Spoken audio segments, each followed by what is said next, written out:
discredit these entire proceedings here. And I'm wondering how your screening process went. Can you tell us a little bit about your satisfaction level with that? Well, I'm very satisfied that these are genuine and good people who are speaking truthfully. Out of the 400 people that I'm dealing with, not 20 times this number, have I been fooled? Yeah. I'm an emergency doctor. Let me say something.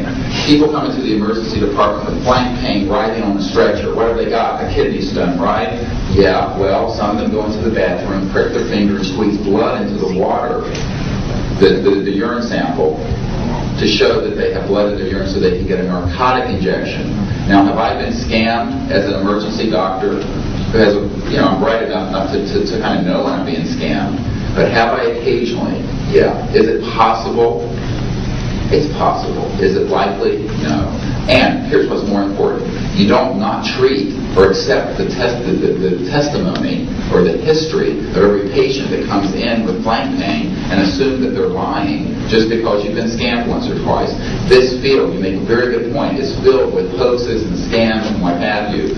It doesn't mean, however, that all of it is. And in fact, what we're saying after 8 years of research, we have found the documents, the top secret witnesses, the insiders willing to testify under oath before Congress that this is true. Now, here's another key point. Some of the people who are in this witness pool, Mr. Sheehan, myself, and a couple of other attorneys, are members of state licensed professions. And what that means is that if we are perpetrating a hoax, we will lose our license to practice medicine, we will lose our license to practice law, because we'll be perpetrating a hoax upon the public. So what I would say to you is that the group of people before you are very credible, and the others whom we have identified are. We are not the CIA. We have not been able to do a $50,000 background check on each person. I'll give you that caveat. But we have done very serious interviews and vetting. And by the way, these people have presented their DD-214s, their defense forms, other documentation that show the two DD-214s and others that show that they were in the military at a certain place and a certain time. So we're very comfortable that, in fact, that the weight of the testimony will carry the day here and that this is real. Yes, that's interesting. I had an insight, and it relates to your question. There have been tens of thousands of sightings and experiences from all over the world. Only one needs to be true. Because if only one is true, then the entire case, the non-reality of these sightings, falls apart. Keep such evidence out of the public domain, yes. A priori, all signed agreements and oaths that have flowed from such operations are null and void. What that means is, in legal theory, is that if it's an illegal enterprise, the agreements those that are entered into as a result of that illegal enterprise have no legal standing. So one of the things I would like to announce today is all of the men and women listening to this need to know they are free to speak. We are declaring all national security oaths on this subject null and void. They have flowed from illegal operations that have no standing constitutionally. My people, my mother's family, who fought in the American Revolution, were prisoner of war with the British to help found this country, did not fight and died to form the United States so that this kind of chicanery can go on. So these men are free to speak, and there can be no illegal repercussions against them.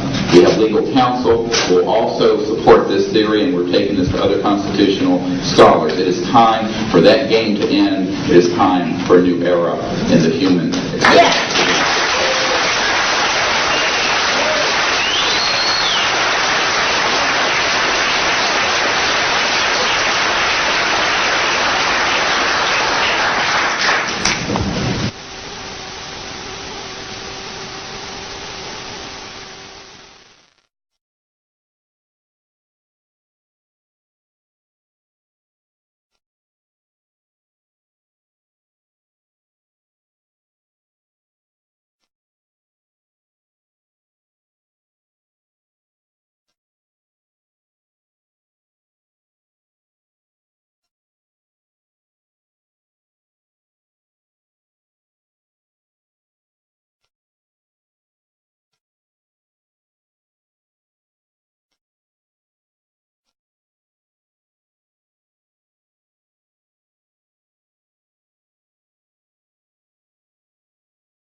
occasion has also escaped the oversight of the president.